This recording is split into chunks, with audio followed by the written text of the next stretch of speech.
我係 Vivek Marbani 阿 V，係一位懂得笑嘅表演者，會用英文同埋廣東話做表演，喺香港好多 show 㗎。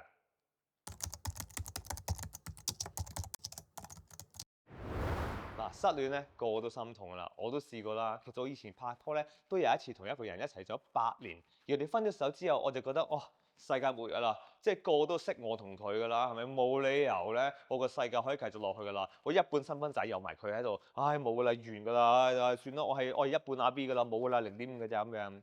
但係咧，每日過一日，我可能突然間覺得冇事，亦都有一次我識到第二個女仔，同佢一齊咗，而反而我而家同佢仲耐過之前嗰個 relationship，反而覺得咦，佢而家仲開心啲喎，喂，原來生活會咁㗎喎。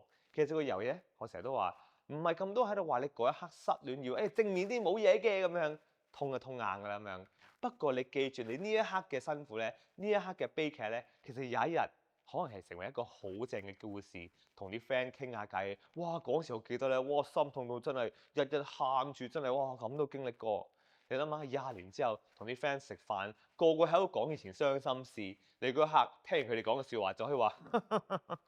你嗰啲嘢好渣嘅啫，嗰啲叫傷心啊！唔好玩啦，我同你講咩為之傷心啦，而你分享你嘅故事、你嘅經歷，你就可以覺得好威靚。即係好似你睇戲咁啦，你見到人爬山，佢就係無端端爬山，有啲雨水啊，有啲冰啊，有啲風啊，佢會覺得發生咩事點咧？跟住去到山頂嗰一刻，好型，啲音樂播緊，噔噔噔，跟住企喺度，哇英雄啦！你諗下，你嗰一日同人分享呢個咁心痛嘅經歷，同人分手嗰個 heartbreak，你講得出，人聽完覺得哇，你先係真英雄。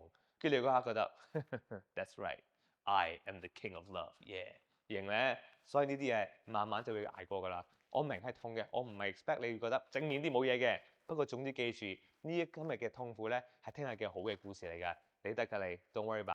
多咗嗰時嗰個悲劇咧，我花咗少少時間諗通咗之後，就會成為一個喜劇。而今日嗰個喜劇就大家包括埋我可以一齊笑，就係咁簡單嘅咋。唔係咁多話要打爆機，只需要俾個機會自己打一個遊戲咧，就好好玩。唔係攞最高分，係攞分就好精彩嘅啦已經。但我知道有時你覺得，哎呀，但係今日我真係需要揾個朋友啊，即係我真係需要人哋同我傾下偈啊，有個少少嘅支援就得個爭啲啲嘅啫，唔使驚。因為你可以揾 SPS23820000，有人等緊你同你傾下偈，可能幫你諗一諗通你嘅悲劇，加少少時間，咪一個人嘅幫助咧，就成為喜劇。到時我哋可以一齊笑噶啦。You can do it。